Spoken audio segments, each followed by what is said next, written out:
अहो प्रेग्नेन्सीचा फोटोशूट करूयात ना. अगं आज लय थकलो बघ मी. नंतर करू कधीतरी.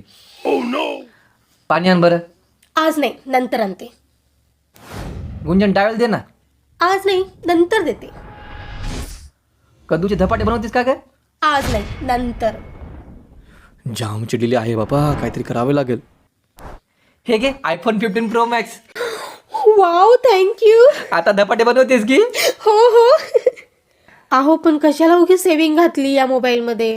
अगं बाई, IT ॲपाशी नांदेडमधलं ना एकमेव authorise Apple store E स्पेसचा anniversary आणि रिपब्लिक डेच्या ना खूप ऑफर्स आहेत. स्टोअर डिस्काउंट, HDFC कार्डवर इन्स्टंट कॅशबॅक, एक्सचेंज बोनस तसंच ना बजाज अँड HDFCवर 24 महिन्याचे EMI पण आहे. त्यामुळे घेतला मग तुझी नाराजगी काढण्यासाठी. हो का? चला तर मग आपण आता या फोनमध्ये फोटोशूट करूयात.